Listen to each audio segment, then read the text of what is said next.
비트코인에게 항상 따라다니는 얘기가 있죠. 이걸 어디에 쓸 건데? 이걸 어떻게 활용하는데? 이런 의구심이 아직도 꼬리표처럼 따라다니고 있습니다. 비트코인은 자산 가치의 저장 매개체가 될 수 있지만 우리가 주목해야 할 중요한 점이 하나 또 있습니다.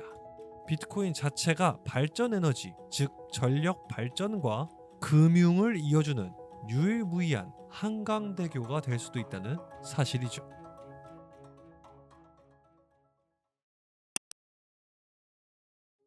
1년 중 전력 사용량이 언제가 가장 많을까요? 푹푹 쪄 죽는 더운 여름일까요? 맞습니다. 자료에 따르면 8월과 9월, 그리고 추워서 난방 수요가 많은 1월에 아주 높다고 나오고 있습니다. 이런 피크 시즌이 전력 발전에는 가장 위험한 계절이 됩니다. 전력 생산량이 소비량보다 많을 때에는 별 문제가 생기지 않습니다. 그러나 혹시라도 소비량이 생산량보다 커지게 되면 모든 전력망이 정전이 되는 블랙아웃이 발생하게 됩니다. 우리나라에는 이런 일이 많지 않지만 해외에서는 자주 발생하고 있는 일이죠. 그래서 블랙아웃을 막기 위해 전력 수요를 예측하는 일을 먼저 하는데, 예측이 빗나가는 일은 항상 언제나 있기 마련이죠. 예측 사용량을 너무 적게 잡으면 남아도는 전력이 많아서 보관도 비싸고 송전도 힘든 전력의 특징 때문에 손실액이 많이 발생합니다. 또한 예기치 못한 급증 수요가 발생해서 전력 시설의 과부하가 생기면 대규모 정전 사태까지 발생하게 되죠. 블랙아웃의 경제적 피해액은 상상을 초월합니다. 특히 반도체 공장 같은 곳에서 이런 대규모 정전이 생기면 국가 기간 산업이 흔들리는 대재앙이 될 수도 있습니다. 그래서 전력 산업은 너무 넘치지도 않으면서 사용량보다는 넉넉하게 생산해야 하는 까다로운 상황을 항상 마주해야 합니다. 예측 실패로 잉여 전력이 많이 생긴다면 생산 비용 포함해서 모든 게 이 추가 비용이 되는 것이고, 치솟는 여름과 겨울의 캐퍼시티 이상의 생산량을 확보하기 위해서 추가적인 설비 또한 확충해 나가야 할 것입니다. 이 같은 설비 비용도 추가로 계산되겠죠. 앞서 말한 수많은 비용들이 전기 판매 가격에 녹아 들어가서 전기세가 비싸지게 됩니다. 그렇다면 이 문제를 해결하기 위해서 전기를 어디다 따로 저장하거나 보관해 놓으면 되지 않을까 하고 생각이 들 수 있는데, 배터리가 많아야 그렇게 할 수가 있겠죠. 아직 ESS 시스템 설비가 대중화되지 못한 상황입니다. 그리고 저장을 성공했다 해도 송전 문제가 남아 있습니다. 송전탑을 통해 송전한다면 무려 약 40%의 송전 손실이 발생하게 됩니다.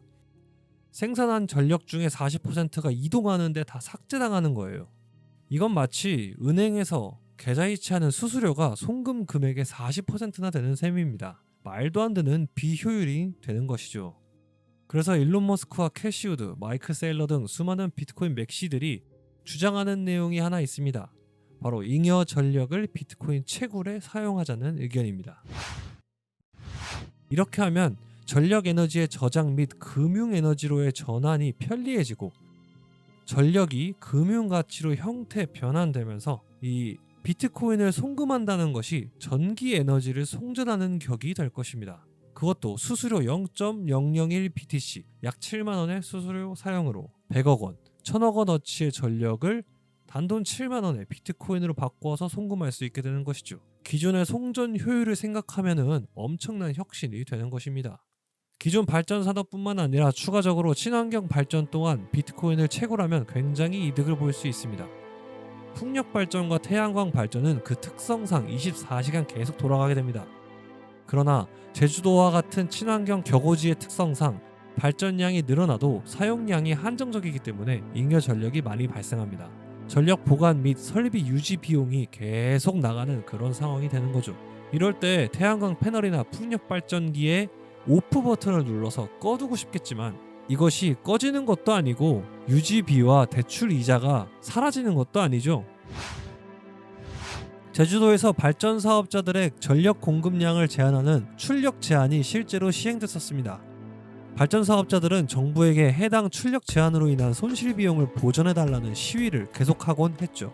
이런 문제들도 이런 친환경 사업자들이 잉여 전력으로 비트코인을 채굴한다면 충분히 해결될 수 있을 것입니다. 그렇게 채굴해서 받아낸 비트코인으로 전력 생산 시 발생하는 손실을 보전하고 판매하여서 수익화해도 될 겁니다.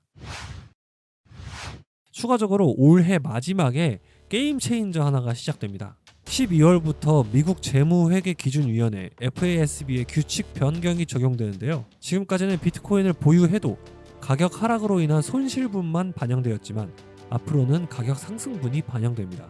비트코인이 상승하면 보유 기업의 장부 가치 또한 상승하게 되는 것입니다. 이제부턴 팔지 않고 수익화하지 않아도 기업 가치를 상승시킬 수 있는 자산이 되는 거죠. 상대적으로 비트코인 보유에 대한 세간의 이목이 적은 테슬라에게는 큰 호재가 될 것입니다. 기존 발전 기업들 또한 비트코인을 모아서 축적하는 것만으로 회사의 장부 가치가 계속 상승하는 효과를 누릴 수 있겠죠. 최근 경기 침체에 대한 확정적인 얘기가 많이 퍼지고 있습니다. 경기 침체가 오는 것은 확실하다는 지배적인 의견으로 투자 심리가 많이 위축되었는데요. 경기 침체가 오면 기업들은 남은 유보 현금을 시설 확충 같은 공격적인 투자에 사용하지 못합니다. 안전하게 자산을 불릴 수 있는 투자처를 대신 찾게 되죠. 이런 투자처가 기존에는 부동산이었으나 앞으로는 비트코인이 새로운 옵션으로 등장하게 될 것입니다. 오늘 준비한 얘기는 여기까지입니다.